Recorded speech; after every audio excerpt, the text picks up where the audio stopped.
vous salue ce matin encore. Soyez toujours dans la joie. Amen. Vous avez dit quand on dit alors dans la maison de l'Éternel, il est dans la joie. Ce matin, je suis dans la joie parce que c'est dans la maison de l'Éternel que je me retrouve. C'est dans la maison de l'Éternel que j'ai la vie, que j'ai la paix. J'ai donné ce message à quelqu'un un jour. Je lui ai dit que toutes les musiques que nous écoutons, il y a ce qui est pour Dieu dedans et puis il y a ce qui est pour le diable dedans. Pour les deux peuvent faire danser en même temps. Pour Dieu faire danser, pour le diable aussi ça fait danser. Quand tu parles de marquer là, le tout, que tu attends ton pied, la main revue comme ça. Alléluia. Pour Dieu, souvent ça fait pleurer aussi, non? Les cantiques d'adoration, les cantiques qui touchent, ça fait pleurer. Mais est-ce que vous ne voyez pas souvent dans les concerts des bacs, il y a des gens qui pleurent quand ils s'évanouissent? Pour là-haut, ça fait pleurer. Mais la petite différence entre les deux, c'est que pour Dieu, là, ça donne la vie. Amen. Et l'autre côté, ça ne donne pas la vie. Je suis sûr que Michael Jackson aurait souhaité vivre encore 30 ans de plus. Alléluia. Amen. Mais ce n'était pas possible. Ce matin, Jésus t'a donné la vie. Une vie au-delà de celle que le monde peut te proposer. J'avais 2 tests ce matin au choix. Je ne savais pas lequel il fallait prendre, mais je savais qu'une occasion allait se présenter pour que je sois orienté dans le choix de mon test. Les 2 tests que j'avais au choix, j'avais celui de Luc 5, verset 1 à 11, où il est parlé de la pêche miraculeuse. Alléluia. Aujourd'hui, je voulais sortir un autre enseignement, une autre chose encore, parce que c'est ça, quand on vient dans la maison de Dieu, il faut qu'on découvre de nouvelles choses. Et le deuxième test que j'avais, c'était Jean 21, 24 à 25. Donc j'avais les 2 tests devant moi et j'attendais la petite occasion. Et pendant que je suivais les témoignages, la petite occasion, c'est le dernier témoignage sur lequel on est tombé. La dame qui avait un problème d'haleine. Amen. Amen. Mais ce n'est pas un problème d'haleine où tu vas à l'hôpital et puis le dentiste il va prendre ses instruments, il va piquer tes dents et puis dès que tu sors ta bouche sent bon. Ce n'est pas la solution pour elle là. C'était un envoûtement. C'était un sort. Je voudrais ouvrir une petite parenthèse pour vous dire que le diable là, c'est vous qui vous découragez, sinon lui il ne se décourage pas. Même s'il peut attraper ton nez, et puis ça va te faire mal, il va attraper ton nez. Il ne va pas dire que le nez là, comme c'est petit, tout le monde ne va pas voir que j'ai bien attrapé ton nez. Il va attraper ça quand même. Parce qu'il sait qu'à partir de ton nez, il peut t'empêcher de respirer, il peut même te tuer. Elle, le diable, va attaquer sa bouche.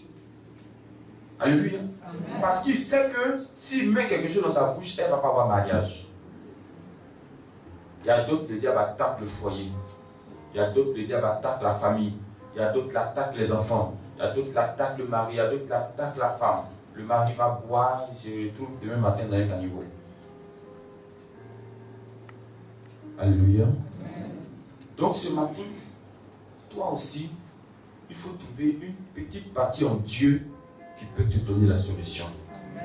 Quand elle est venue, elle a trouvé une partie qui pouvait lui donner la solution. C'est qu'il y a un témoignage qui est en train de passer. Elle est restée concentrée sur ce témoignage. Amen. Amen. Elle est restée concentrée sur ce témoignage. Elle n'a pas dit que je suis nouvelle, il y a beaucoup de dossiers avant moi. Alléluia. Amen. Elle n'a pas dit que comme je viens d'arriver, Dieu ne me voit pas. Elle est restée concentrée sur cette image. Cette image est devenue un rêve dans son esprit. Si tu veux voir des choses avec Dieu, si tu ne commences pas à rêver, tu ne peux pas voir les choses avec Dieu. Si on vous dit de suivre vos songes, ce n'est pas le fait d'un hasard. Alléluia. Parce que tout commence par un rêve. Toute chose commence par un rêve. Même l'enfant qu'on met à l'école, si cet enfant n'a pas de rêve dans sa vie, il ne pourra pas terminer ses études. Il va trouver qu'aller jouer au billes est mieux qu'aller à l'école. Il va trouver qu'aller jouer au poker est mieux qu'aller à l'école. Pourquoi? Parce qu'il n'y a aucun rêve dans sa vie. Mais prenez tous les enfants qui réussissent. Demande-lui qu'est-ce que tu veux devenir dans ta vie. Même si ce qu'il veut devenir aujourd'hui n'est pas ce qui sera demain, mais au moins il avait un rêve. Il va te dire non, moi je veux devenir médecin. L'autre va te dire moi je veux devenir gendarme. L'autre va te dire moi je veux devenir ceci, moi je veux devenir cela. L'autre, tu veux devenir quoi? Vraiment, moi il ne sait pas. Hein.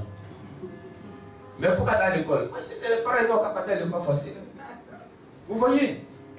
Donc quand tu as un rêve, la réussite est au bout de ton rêve. Joseph était un homme ordinaire, comme tous les autres frères de la famille. Mais le jour que Joseph a eu un rêve, il est devenu extraordinaire. Il n'était plus même chose. C'est la cause pour laquelle chaque fois quand il explique son rêve à ses frères, ils sont jaloux. Parce que eux, ils ont commencé à voir qu'il n'est pas la même chose avec nous.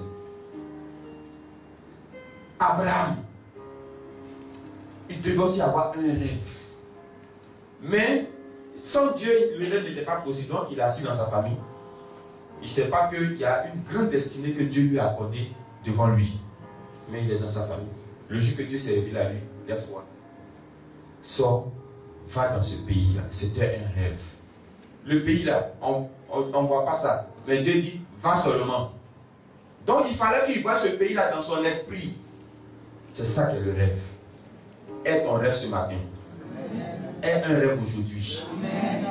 Il y a un philosophe qui a dit, on peut me mettre en prison, m'enfermer, m'enchaîner, m'empêcher même de sortir de la prison, m'empêcher de voir le dehors. Mais on ne peut jamais empêcher mon esprit de sortir de la prison. Quand son esprit sort de la prison, c'est quel gars qui l'attrape là-bas? Personne. Il est en prison, mais il peut se voir comme s'il est à Paris. Alors qu'il est dans une prison bien fermée. Alléluia. Si vous n'avez pas de rêve, vous ne pourrez pas avoir une foi solide. Aie ton rêve ce matin. Si tu as eu des rêves il y a des années de cela, parce que je sais que parmi nous, des personnes ont eu des rêves, mais il n'y avait pas d'assurance, il n'y avait pas de protection, il n'y avait pas quelque chose sur laquelle vous pouvez vous appuyer pour réaliser ce rêve. Et ce rêve a été brisé par une situation où je ne sais pas par quoi, mais je veux te dire ce matin, là où tu as mis les pieds, tu peux encore rêver. Amen. Le rêve est possible ce matin pour toi. Amen. Il faut rêver fou, il faut rêver grand. Alléluia. Amen. Parce que quelqu'un a dit qu'il faut viser le soleil. Peut-être si tu n'as pas eu le soleil, tu peux avoir une étoile quelque part là-bas.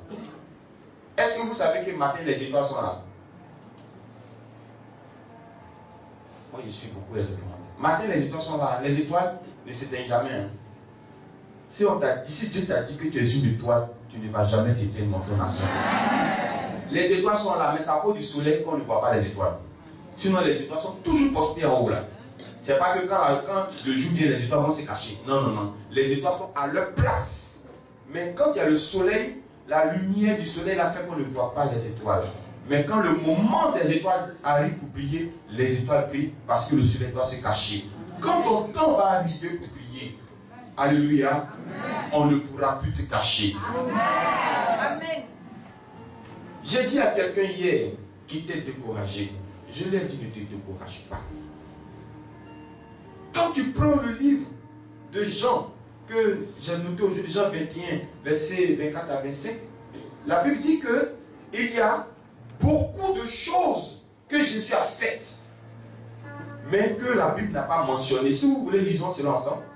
Lisons ensemble. Jean, prenez le dernier chapitre de Jean, Jean 21, versets 24 à 25, lisons ensemble.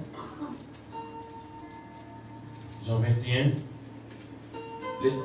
le dernier chapitre, dernier verset, les deux derniers versets du dernier chapitre, Jean 21. Voici ce que la Bible dit.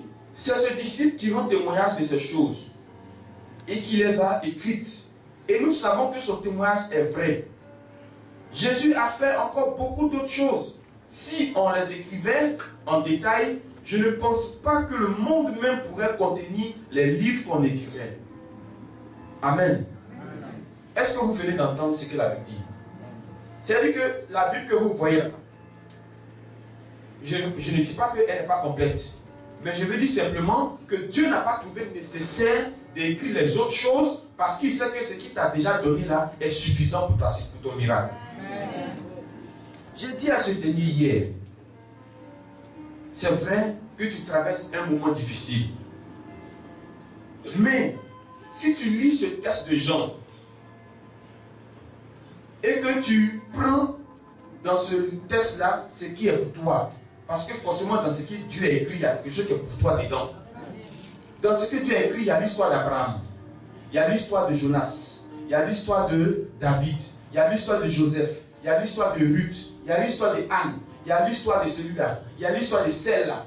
Prends un dedans, réfère-toi à lui. Si je dois me référer à Joseph, ça veut dire que si mes frères m'abandonnent, je suis dans l'obligation de ne pas ouvrir la bouche. Si j'ouvre la bouche, je ne suis plus Joseph. Est-ce que vous comprenez quelque chose? Si tu veux t'identifier à un auteur de la Bible, il faut faire aussi ce qu'il a fait. Et mais il faut faire plus que ce qu'il a fait. Si je dis, je vais m'identifier à Joseph, parce que j'aime comment Joseph a terminé sa vie. J'aime comment Joseph est devenu après ses rêves. Donc je dois aussi accepter qu'on me jette dans un trou. Tu ne peux pas dire que je suis Joseph et puis tu vas refuser qu'on te jette dans un trou. Tu ne peux pas dire que je suis Joseph et puis tu vas refuser que ta famille te laisse tomber. C'est pas possible. Tu ne peux pas aussi dire que tu es David et puis on ne va pas t'envoyer dans des coins bizarres pour aller travailler. Alléluia. Amen. Je lui ai dit, regarde toutes ces personnes. Moi je les appelle des héros de la foi. Amen. Tu peux être un Joseph. Tu peux être un David. Tu peux être Ruth. Alléluia. Amen. Mais dans ta saison où tu dois traverser, quand on dit saison là, vous savez qu'il y a des saisons qui durent pour certains 6 mois, pour d'autres 3 mois, pour d'autres 1 an même, pour d'autres 1 an et demi. Alléluia. Amen. Chacun a sa saison. Nous tous, et quand vous allez voir la Bible, il n'y a aucun ici n'a été béni sans passer par une saison. Il n'y en a pas. Ça n'existe pas. Abraham a fait 25 ans d'abord avant de voir la gloire de Dieu. Et il n'est pas le seul. Donc tu as ta saison. J'ai ma saison. Tu as ta route. J'ai ma route. Alléluia. Amen. Mais pendant la saison difficile que tu traverses, qu'est-ce qu'il faut faire? Il faut emmagasiner maintenant une grande quantité de prières. Parce que quand Dieu va t'ouvrir les portes, peut-être que tu n'auras même plus le temps de prier. Est-ce que vous comprenez quelque chose? Peut-être qu'un côté tu as perdu parce que tu ne travailles pas encore. Mais il faut que tu gagnes un autre côté. Et un autre côté où tu gagnes, c'est que le temps où tu ne travailles pas là, il faut le tirer en ta faveur. Prends ce temps-là, approche-toi de Dieu. Prends ce temps-là, mets la prière en réserve. Mets des trucs en économie. De sorte à ce que quand tu vas commencer à travailler, même si tu éprouves des temps de faiblesse, Dieu va se rappeler de ce que tu as fait hier. Amen. Mais si tu peux dire que, comme je ne travaille pas, bon, j'abandonne la main de Dieu, ou bien je ne prie plus, tu vas choisir quelle voie pour travailler demain. Il n'y a pas de voie. Alléluia. Amen. Donc je sais que parmi vous, il y a des Joseph. Donc si on vous jette dans des trous, vous ne devez pas ouvrir la bouche. Amen. Si votre famille vous rejette, vous ne devez pas ouvrir la bouche. Amen. Si tu dis aussi que tu es un David, si tu dis que tu es un David, accepte qu'on considère les autres par rapport à toi. Amen. Parce que David, c'est lui seul qui est en brousse. Tous les autres, ils étaient à la maison. Alléluia. C'est lui qui va enlever caca des moutons, c'est lui qui va nettoyer cela. C'est quand un mouton a un animal féroce qui est dans la forêt, c'est lui qui va courir derrière. Tout ça, c'était David. Si tu dis aussi que tu es Ruth, alléluia, ça peut être possible, parce que Ruth a perdu son mari. Je ne dis pas que tu vas perdre ton mari, mais ça peut être possible que ton mari se détourne de toi. Mais qu'il revienne demain à de meilleurs sentiments. Parce que quand son mari est mort, celui qu'elle a eu après, la Bible dit qu'il était très riche. Alléluia. Amen. Donc ça veut dire que ton mari peut venir avec de meilleurs sentiments. Il peut devenir même ton rêve même que tu avais toujours voulu qu'il soit. Ton bonjour déjà, ça résout tous les problèmes de la maison. Amen. Gloire à Dieu. Amen. Tout toutes ces choses ont été écrites pour nous servir de modèle. Il y a beaucoup d'autres choses que Jésus a faites, mais la Bible n'a pas voulu mentionner parce que la Bible se dit que ce qui est là, c'est suffisant. Tu peux tirer ton témoignage dedans, tu peux tirer ta solution là-dedans. La dame a tiré sa solution dans un témoignage quand elle est venue ici. Alléluia. Donc commence à t'identifier à quelqu'un ce matin. Commence à t'identifier à un témoignage ce matin.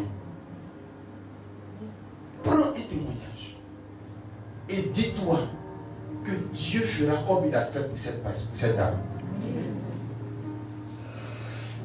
Et que cette pensée, tu ne te détournes ni à gauche ni à droite.